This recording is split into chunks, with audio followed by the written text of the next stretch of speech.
સામેનો વ્યક્તિ ઇંગ્લિશ નથી જાણતો અને તમે ઇંગ્લિશ બોલો છો તો સામેનો વ્યક્તિ મૂર્ખ નથી, તમે મૂર્ખ. વેબસાઇટ બનાવી છે આપણા વાવથરા જિલ્લાના લોકો માટે. બધા રોગ મુક્ત રહેશે તો તમારા સુધી કોણ આવશે? કહેતા શરમ આવે પરંતુ ડ્રગ સુધી બધા પહોંચે. હોય લખવો હોય, કોઈ દવા પીને આવેલું હોય, કોઈ કરંટ લાગીને આવેલું હોય કે બીજું અન્ય કોઈ પણ જે આઈસીયુને લગતી સારવારમાં જો. નમસ્કાર મિત્રો, સામાન્ય રીતે આપણે કોઈ પણ હોસ્પિટલની ફાઇલ પકડીએ તો તેમાં રિપોર્ટ્સ અને દવાઓના નામ જોવા મળશે, પરંતુ તમે ક્યારે વિચાર્યું કે એવી કોઈ ફાઇલ હોય જેમાં પહેલા લખાયેલું હોય સર્વે ભવંતુ સુખીના?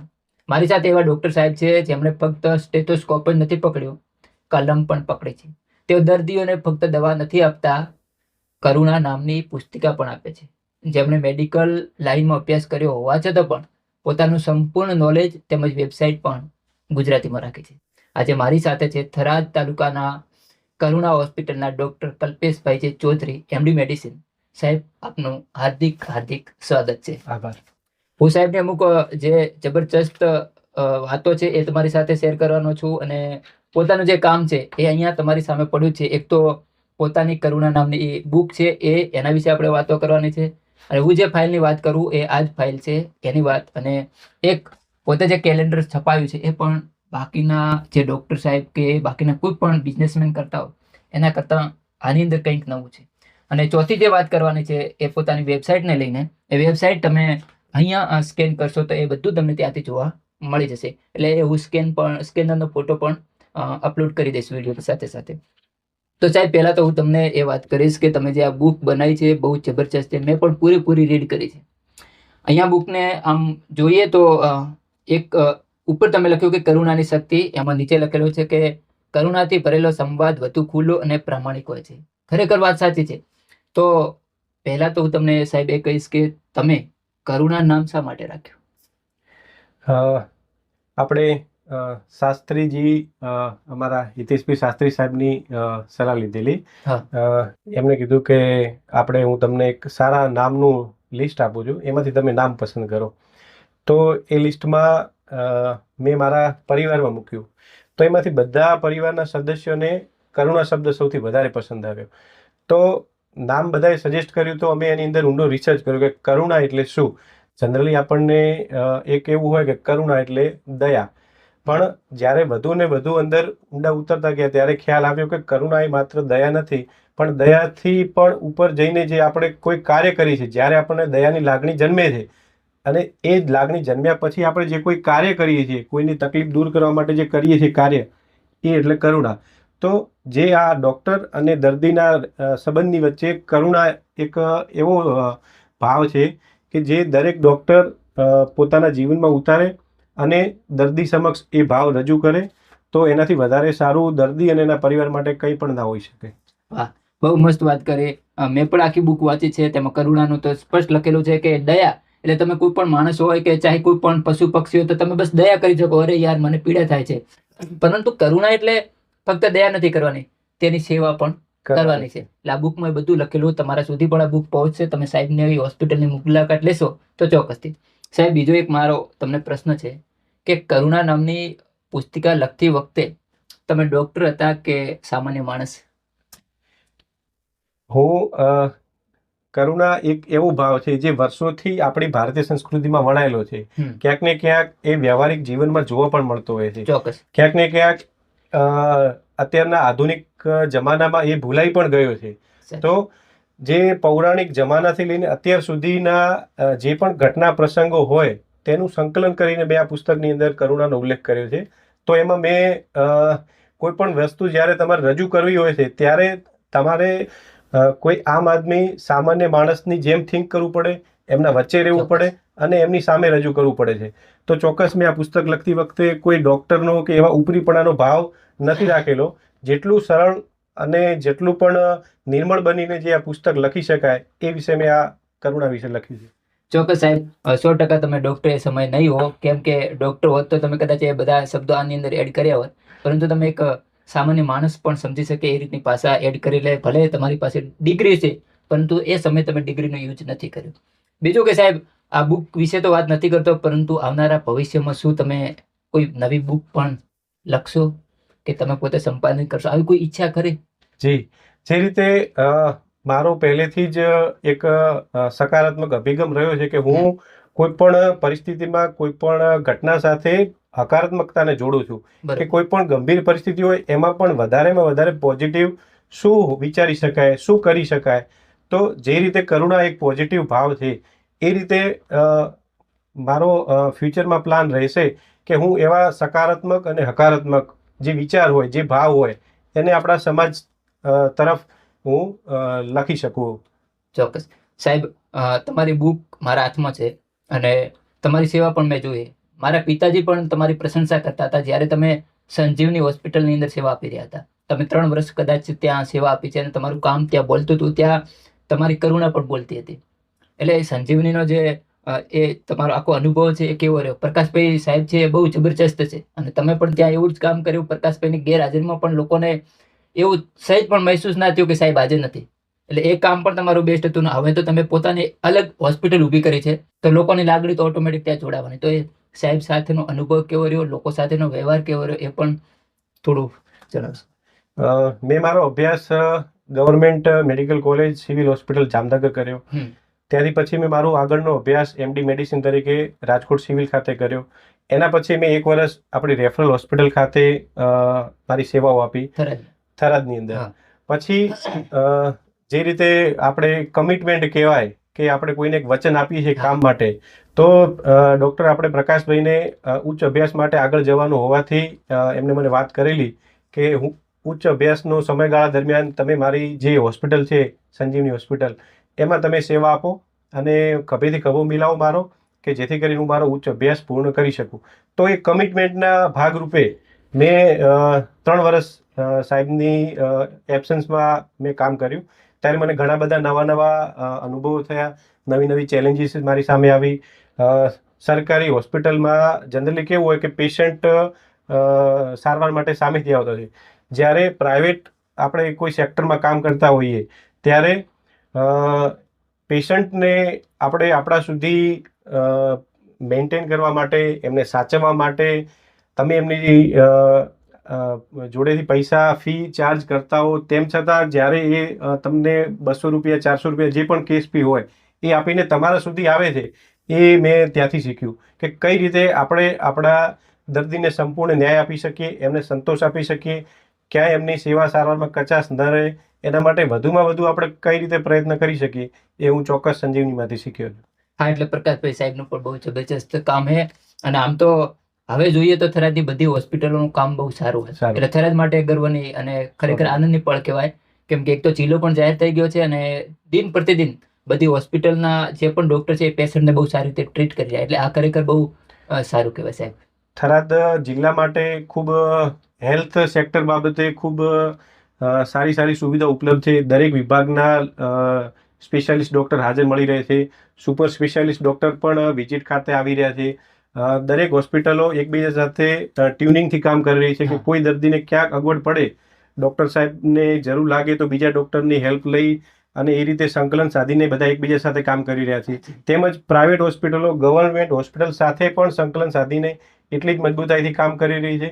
ડૉક્ટરો જરૂર લાગે તો આપણા રેફરલ હોસ્પિટલની અંદર પણ સેવાઓ આપે છે. જરૂર લાગે ત્યાં પણ દર્દીને કોઈ પણ જાતનો ચાર્જ વિના સેવા માટે બધા ખડે પગે રહે છે. એટલે જબરજસ્ત કામ કહેવાય અને આશા રાખીએ કે સમય આવે આના કરતાં પણ વધારે બહુ જબરજસ્ત કામ થાય. સાહેબ, તમારી ફાઇલ મારા હાથમાં છે, પેશન્ટ ફાઇલ છે. મતલબ આમાં અમુક વસ્તુ મને પસંદ આવી છે કે તમે શરૂઆતમાં અમુક સૂત્ર લખ્યા છે જે મતલબમાં આરોગ્યને લઈને છે. આ કઈ રીતે મતલબ મગજમાં કઈ રીતે આવ્યું કે ભાઈ પહેલું શરૂઆત મારે અહીંયાથી કરવી છે? સર્વે ભવંતુ સુખીનઃ, સર્વે સંતુ નિરામયા, બધા સુખ રહે, બધા રોગ મુક્ત રહે. બધા રોગ મુક્ત રહેશે તો તમારા સુધી કોણ આવશે? હવે જમાનો જે દિશામાં જઈ રહ્યો છે તે દિશામાં આપણે ગંભીર પરિસ્થિતિમાં ન મુકાઈએ, એવી આપણને બીમારી ન થાય એના માટે ડૉક્ટર શું કરી શકે? પહેલાંની પરિસ્થિતિ અલગ હતી, સંખ્યા વધારે હતી, ડૉક્ટરની સુવિધા સારવાર મળી નથી રહેતી. હવે જ્યારે ડૉક્ટરોની સુવિધા સારવાર હોસ્પિટલો આટલી બધી ઉપલબ્ધ થઈ છે તો દરેક દર્દી, દરેક પરિવારનું સદસ્ય એ રીતે ડૉક્ટરને સંપર્ક કરી શકે કે સાહેબ હું બીમાર ન પડું એના માટે હું શું કરું, મારી દિનચર્યામાં કઈ રીતે હું સુધારો કરી શકું.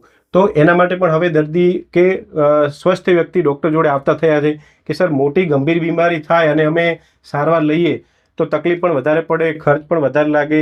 તો હવેનું જે ટાઈમ પીરિયડ છે એ મોર ડિઝીઝની જગ્યાએ મોર હેલ્ધી તરફ જઈ રહ્યું છે. તો એ દિશામાં દરેક દર્દીઓએ પણ, દરેક લોકોએ પણ વિચારવું જોઈએ અને તમામ ડૉક્ટરોએ પણ વિચારવું જોઈએ કે આપણે કઈ રીતે દરેક વ્યક્તિને પર્સનલાઇઝ કેર આપી શકીએ, દરેક વ્યક્તિની પાછળ કઈ રીતે એને હેલ્ધી રહેવા માટે આપણે શું કરી શકીએ. ચોક્કસ, બહુ સારી વાત કરી સાહેબ. તમે મતલબ અહીંયા બધું લખેલું હોય કે ખોરાક કઈ રીતનો લેવો, કસરત કરવી, ઊંઘ, માનસિક સ્વાસ્થ્ય, આ બધું તમે તમારી પોતાની ફાઇલમાં આપી દીધું હોય. એટલે બહુ સારી પહેલ કહેવાય. કેમ કે જો પેશન્ટ આ ફાઇલને ચેક કરે, પેશન્ટ નથી એ પણ આ ફાઇલને ચેક કરે, તો એને પણ એ અંદાજ આવી શકે કે ભાઈ કસરત પણ જીવનનો ભાગ છે, એ પણ જરૂરી, ઊંઘ પણ જીવનનો ભાગ છે, સારો ખોરાક પણ, એ બધું આખું ચીજ વસ્તુ સમજી શકે. તો આ એક ફાઇલ નથી, ખરેખર આ પૂરેપૂરી ટ્રીટમેન્ટ છે. જે બીમાર છે એના માટે ને જે બીમાર નથી એના માટે, અથવા જે બીમાર પડવા નથી માંગતો એના માટે. એટલે હું આ તમારું કામ જોઈ અને બહુ મને આમ ગર્વ થયો. મને એવું થયું કે ભાઈ ખરેખર જબરજસ્ત કામ છે. અને બીજું કે પાછળ તમારા જે ઉપલબ્ધ સારવારો છે એ પણ તમે બધી લખેલી છે. એટલે મોટા ભાગની બધી સારવારો તમે જે ફિઝિશિયન છે એ બધી કરી રહ્યા છો. એટલે બહુ સરસ કહેવાય સાહેબ. હવે હું તમારી એક કેલેન્ડર લઈને વાત કરવાનો છું. કેમ કે કેલેન્ડર તો બધા બનાવતા હોય છે, પરંતુ તમે કેલેન્ડરમાં માહિતી આપી દીધી છે રોગને લઈને. આમાં હવે આપણે ખાસ, તમે ડૉક્ટર છો એટલે ખાસ કરીને આપણે તો એ જ વાતો કરવાની હોય. જે સાંભળી રહ્યા છે એમને પણ એ ઈચ્છા હોય કે રોગો વિશેની માહિતી આપે શું છે. તો આમાં હૃદય રોગની વાત થાય છે. પહેલું તો તમે અહીંયા લખેલું છે સ્પષ્ટ, પરંતુ અહીંયા તમે જોશો તો બધી વાતો કરેલી કે ભાઈ તમે શું કરશો તો કઈ રીતે તમે હેલ્ધી રહી શકશો. તો સાહેબ હૃદય રોગ વિશે, કારણ કે અત્યારનો આ જે સમય છે એ બહુ ડેન્જર છે. બિલકુલ. રોજ આપણા થરાદમાં જુઓ કે ચાહે ગામડામાં જુઓ, એક કેસ તો હોય જ છે, ગામડે હોય પર ડે નો, એવી પોઝિશન છે. આ વિશે થોડું કહેશો તો શું લોકો થોડું વધારે સજાગતાથી જીવન જીવી શકે. હૃદય રોગ, ડાયાબિટીસ, બીપી, લકવો, જે પણ આપણે ગંભીર બીમારી કહીએ છીએ કે જેના માટે આપણે આઈસીયુની સારવાર લેવી પડતી હોય અથવા પછી જે જીવલેણ સાબિત થઈ શકતી હોય, એ બીમારી જ્યારે થાય છે એની 5, 10, 15 વર્ષ પહેલાં એ બીમારી થવા માટે આપણે ક્યાંક ને ક્યાંક મહેનત કરતા હોઈએ છીએ. બીમાર થવા માટે મહેનત કરતા રહીએ એનો મતલબ કે ક્યાંક ને ક્યાંક આપણી જે દૈનિક ક્રિયાઓ છે, જે આપણી દિનચર્યા છે, એમાં આપણે ભૂલ કરતા હોઈએ છીએ. સવારે ઉઠવાથી લઈ અને રાત્રે સૂવા સુધી આપણી જે દિનચર્યા છે એ હેલ્ધી હોવી જોઈએ.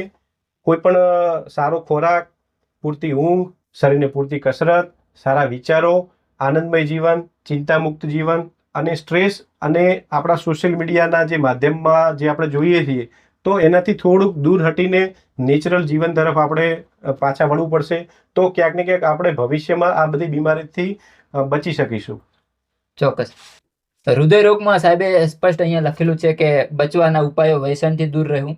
એટલે મિત્રો એ વસ્તુ તો ખાસ જોજો, કેમ કે અત્યારે તો કહેતા શરમ આવે પરંતુ ડ્રગ સુધી બધા પહોંચી ગયા છે. નિયમિત યોગ પ્રાણાયામ કરવા. યોગ પ્રાણાયામના તો જે તમારે થાય એટલું કરો. વજન, સુગર, બીપી કંટ્રોલમાં રાખવા. વજન પણ કંટ્રોલમાં રાખવું. ખોરાકમાં તેલ, નમકની માત્ર પ્રમાણસર ઓછી રાખવી. નરેન્દ્ર મોદીજી પણ ઘણી વખત કહી ચૂક્યા છે કે ભાઈ તમે દર વર્ષે 10% તેલ ઓછું કરો. એટલે લાસ્ટ છે કે પૂરતી ઊંઘ લેવી અને ચિંતા ન કરવી. એટલે આ બધું આ કેલેન્ડર છે, એમાં તમારે મોટા રોગોની વાત આવી ગઈ છે. એટલે બહુ સારામાં સારી વાત કહેવાય. બીજું કે સાહેબ તમારી વેબસાઇટ છે, વેબસાઇટની મેં વિઝિટ કરી, એમાં જોયું કે બધું તમે ગુજરાતીમાં લખેલું છે, ઇંગ્લિશ એક પણ વર્ડ્સ નથી. આ પહેલી વખત જોયું એમ. કારણ કે બધા એવું હોય, બધાને એવું હોય કે ભાઈ હું મારી વેબસાઇટ બનાવું તો ઇંગ્લિશમાં આવી જોઈએ, કે ભાઈ પેલું શું થાય એ કહેવાય ને, મતલબ પ્રોફેશન આખું અલગ ટાઈપનું લાગે, કે કોકને એમ લાગે કે ભાઈ ના ઇંગ્લિશમાં છે. તમે કેમ એવું ના વિચાર્યું? હવે વેબસાઇટ વાપરવામાં જ્યારે આપણે જોતા હોઈએ કે મેં વેબસાઇટ બનાવી છે આપણા વાવ-થરાદ જિલ્લાના લોકો માટે, બરાબર. હવે જ્યાં ક્યાંક ને ક્યાંક હજુ લોકોને વાંચવામાં પણ અગવડતા પડી રહી છે, ત્યાં હું ઇંગ્લિશ લખું તો એ કોઈ વ્યર્થ સાબિત થાય છે, એનો કોઈ મતલબ નથી. તો જે પણ તમે કામ કરો, તમે કામ કોના માટે કરી રહ્યા છો એ તમારે વિચારવું પડે. એમને આ કામ યોગ્ય લાગશે કે નહીં એ ધ્યાનમાં લઈને કરવું જોઈએ. જ્યારે તમે આવનારા તમારી સામે જે પણ કસ્ટમર કે ક્લાયન્ટ જે પણ આવે બરાબર. તમે જ્યારે એનું ધ્યાન રાખશો તો આવી નાની નાની વસ્તુ તમારા મગજમાં બેસશે અને તમે તમારા કામમાં એ બતાવી શકશો. તો મેં મારા દર્દીઓને ઉપયોગી થઈ શકે એના માટે મેં વેબસાઇટ બનાવી છે, જેની અંદર મેં હોસ્પિટલની માહિતી આપી છે, અમુક બીમારીની માહિતી આપી છે, અને જે સંપૂર્ણ ગુજરાતી ભાષામાં છે, જે તમે જોઈ શકો છો. ઓકે સાહેબ, તમને કહી દઉં ને બાકીના જે વ્યૂઅર છે એમને પણ કહી દઉં, કોઈ ખોટું ના લગાડશો, પણ મારી એક આદત છે કે હું એવું માનું છું કે ભાઈ સામેનો વ્યક્તિ ઇંગ્લિશ નથી જાણતો અને તમે ઇંગ્લિશ બોલો છો તો સામેનો વ્યક્તિ મૂર્ખ નથી, તમે મૂર્ખ છો. કેમ કે બિલકુલ. લોકો આપણને સમજી શકે, સાંભળી શકે, એ માટે કરીને આપણે સામેનો વ્યક્તિ જે ભાષા સમજતો હોય એ ભાષામાં જ વ્યવહાર કરવો જોઈએ. બિલકુલ. એટલે આ તમારી પહેલ બેસ્ટ છે અને હું આશા રાખું કે થરાદના બાકીના જે ડોક્ટરો છે એ પણ આ શરૂઆત કરે. જે કોઈ પણ હોય બધા ઇંગ્લિશની જગ્યાએ ગુજરાતી યા પછી હિન્દી રાખો તમે વધુમાં વધુ. આપણું પોતાનું છે એવું નહીં, એવું નથી કીધું કે ભાઈ પહેલી ઇન્ટરનેશનલ છે કાઢી નાખો, એવું નહીં કીધું. આપણા લોકોને ખબર પડશે તો એ આપણી સાથે વધુ સહજતાથી જોડાશે. એટલા માટે એ તમારી આ પહેલને પણ હું ખૂબ બિરદાવું છું. સાહેબ, તમારી સાથે આ બધી વાતો કરી. હવે ખાસ તમારા સંઘર્ષને લઈને, ચાહે કોઈ પણ પ્રકારનો સંઘર્ષ હોય, ફાઇનાન્શિયલી હોય કે ચાહે માનસિક હોય કે ઘણા બધાનો હોય, તમે હાર્ડવર્ક કર્યું હોય કે ભલે કોઈ પણ પ્રકારનો, એ પણ જાણવું જરૂરી છે. કેમ કે તમે આ પોસ્ટ સુધી પહોંચ્યા તો બાકીના લોકો પણ જાણી શકે કે ભાઈ નહીં, આ જગ્યાએ પહોંચવું સરળ તો નથી. જી, મારા મતે સંઘર્ષ હોવો જરૂરી છે. સંઘર્ષ વિના આપણે જોવા જઈએ તો હીરો પણ કોલસાની ખાણમાં તપે છે ત્યારે જ હીરો બને છે. તો જેટલો તમે સંઘર્ષ કે મુશ્કેલીમાંથી પસાર થશો, એ મુશ્કેલીમાં તમે એડપ્ટ થશો, પોતાને તમે ચેન્જ કરશો, જે પણ પ્રમાણેની સંજોગ પરિસ્થિતિ ઊભા થાય એને તમે સ્વીકારી, એની સામે ફાઇટ આપી અને આગળ વધશો તો તમે ખૂબ સારી ઊંચાઈ ઉપર પહોંચી શકશો. હવે સંઘર્ષની વાત કરું તો જનરલી કેવું હોય કે સાહેબ, તમે જય હિન્દ હોસ્ટેલ જે આપણે થરાદ ખાતે બહુ વર્ષોથી ચલાવી રહ્યા છો, અને મેં ઘણા બધા વિદ્યાર્થીઓમાં બહુ સારી એવી ચર્ચા સાંભળી છે, તમારા વખાણ સાંભળ્યા છે કે સાહેબ એક હોસ્ટેલમાં પરિવાર તરીકે આપણા વિદ્યાર્થીઓને રાખે છે અને એમને છેક કારકિર્દીના ઘડતર સુધી સાથ આપે છે. તો સાહેબ, એના માટે પણ હું તમને ખૂબ ખૂબ ધન્યવાદ અને આભાર માનું છું. આભાર. તો મારી પણ ક્યાંક ને ક્યાંક શરૂઆત હોસ્ટેલથી થઈ હતી, જ્યારે મારો સંઘર્ષ પહેલી વાર મેં જોયો હતો. કેમ કે જ્યારે આપણે માતા પિતાની છત્રછાયામાં હોઈએ ત્યારે તો જનરલી સંઘર્ષ કે કોઈ મુશ્કેલી કે આવતી નથી, દેખાતી નથી. તો જ્યારે હું સૌ પ્રથમ વાર 8મા ધોરણમાં પાલનપુર આપણે આદર્શ હાઈસ્કૂલ ખાતે ભણવા ગયો, ત્યારે મને શરૂઆતના હોસ્ટેલના જે મારો શરૂઆતનો પિરિયડ હતો એ મને બહુ થોડો ટફ લાગેલો. જમવાનું ભાવે નહીં, ઘરે હોય એવું બને નહીં, નવા મિત્રો હોય, પરિચય ના હોય, બરાબર, સુવાનું આરામદાયક ના હોય, ટાઈમ સવારે વહેલા ઉઠવાનું હોય, શિસ્તમાં રહેવાનું હોય, જાતે તૈયાર થવાનું હોય, પોતાનું બધું જ કામ જાતે કરવાનું હોય. તો એ શરૂઆતમાં થોડોક સંઘર્ષ લાગ્યો. ઘરે કાલાવાલા પણ કર્યા કે મને નથી ફાવતું, લઈ જાઓ, મને ઘરે જ સારું રહેશે. એ કર્નલ લાવ્યા હોત તો અહીંયા ના હોત. તો મારા મમ્મી પપ્પાએ મને માર્ગદર્શન આપ્યું, પ્રોત્સાહન આપ્યું અને મને એન્કરેજ કર્યો કે આ શરૂઆતનો થોડોક જ સમય ટફ છે, પછી બધું સારું છે. તો હું એમની વાત માનીને હોસ્ટેલમાં રહ્યો. ખૂબ મહેનત કરી મેં, અને મને જે મારું ડ્રીમ હતું કે જે આપણા થરાદ શહેરમાં જે આપણા સિનિયર ડૉક્ટર્સ સેવાઓ આપી રહ્યા હતા, એમને જોઈને એક ડ્રીમ મેં સેવ્યું હતું કે મારે પણ ડૉક્ટર બનવું છે અને મારે પણ આપણા વિસ્તારમાં ડૉક્ટર તરીકે સેવાઓ આપવી છે. અને હું MBBSમાં ગવર્મેન્ટની અંદર લાગી ગયો. સરસ, બહુ સરસ વાત કરી સાહેબે. ખાસ કરીને જે સંઘર્ષની વાત છે, એ હોસ્ટેલની વાત કરીએ, સાચી. કોઈ પણ માણસ હોય ઘરેથી નીકળે, વિદ્યાર્થી ચોક્કસ હોસ્ટેલમાં આવે એટલે થોડો તેને સંઘર્ષ રહે છે. જો એ સંઘર્ષને સહન કરી લેશે તો ચોક્કસ એ કંઈક બનીને જ બહાર નીકળશે. એ વસ્તુ રહેવાની, કેમ કે ઘરનું વાતાવરણ અલગ છે ને હોસ્ટેલનું પણ અલગ છે. એટલે આ પણ એક સંઘર્ષ છે. એવું ના માનશો કે આ સામાન્ય વસ્તુ થઈ ગઈ. જે અભ્યાસ કરતા હોય એમને ખબર હશે કે આ કેવડો મોટો સંઘર્ષ છે. એટલે પહેલું તો સારામાં સારી હોસ્ટેલ શોધો, સારી જગ્યા શોધો અને ત્યાં જાઓ અને તમારી જે એજ્યુકેશન છે એ આગળ એ ફિલ્ડને લઈ જાઓ. તમારા ICU વિભાગની મેં મુલાકાત લીધી, ત્યાં જોયું બધા પેશન્ટ એકદમ નોર્મલ હતા, બહુ સારી રીતે, અને સ્વચ્છતા બહુ મને પસંદ આવી. તો સાહેબ, તમે શું કહેવા માંગો, આ કેટલો રેટ જે રિકવરીનો છે ICUનો?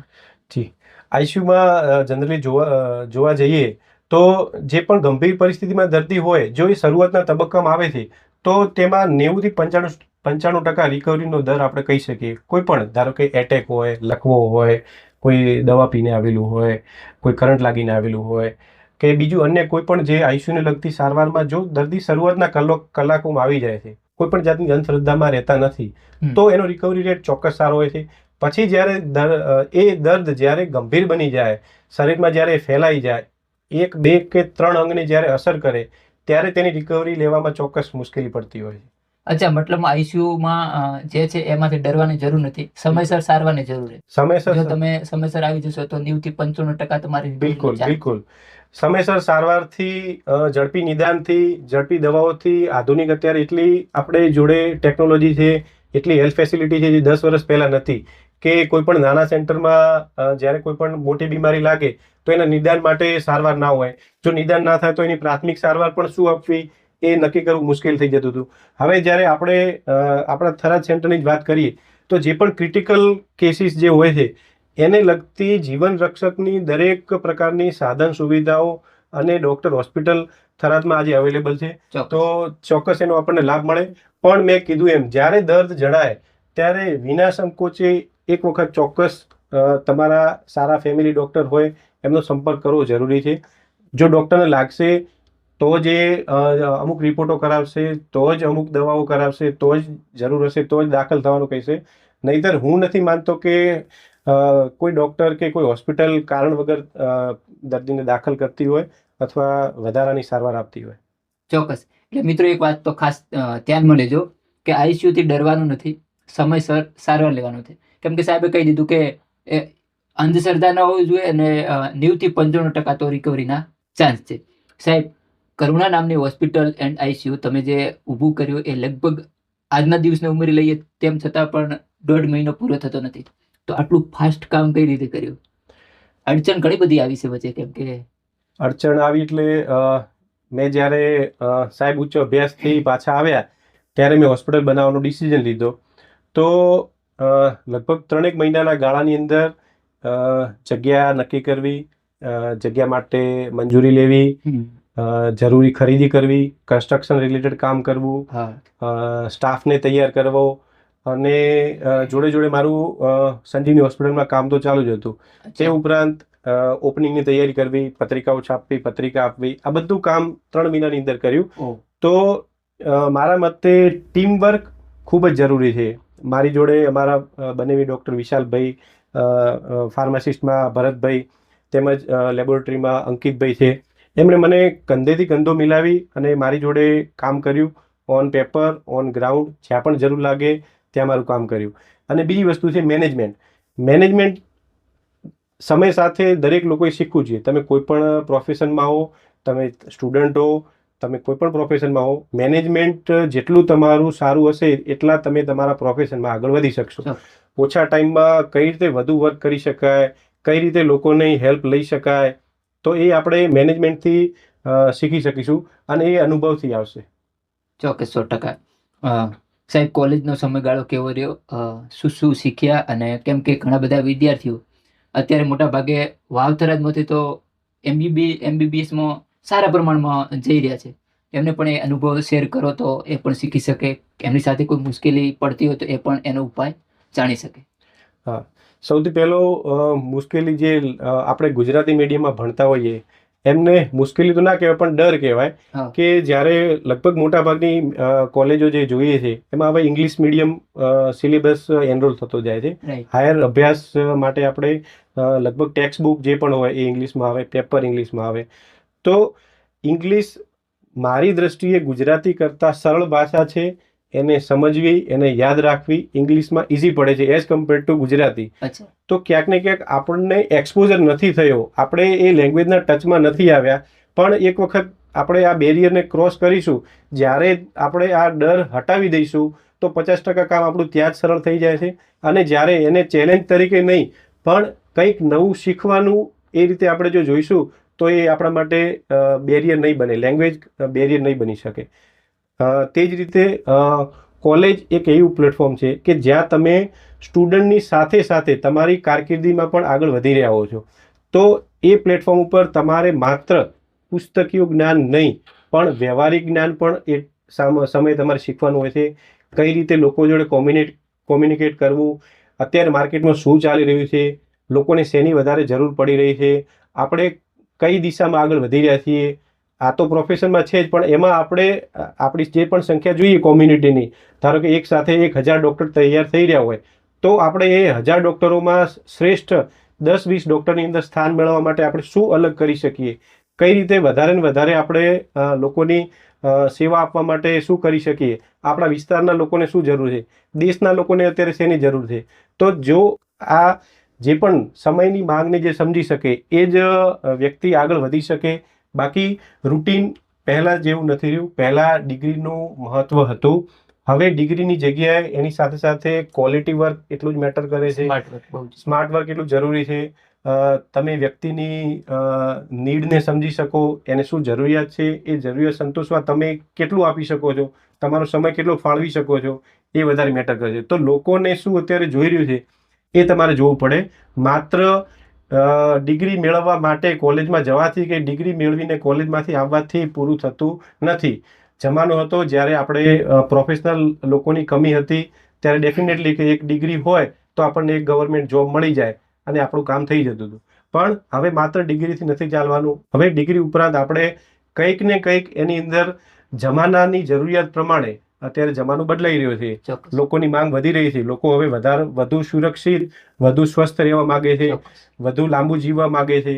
તો એમની સુખાકારી માટે આપણે જે પણ પ્રોફેશનમાં હોઈએ આપણે શું કરી શકીએ એના ઉપર થિંક કરવું જોઈએ. ચોક્કસ.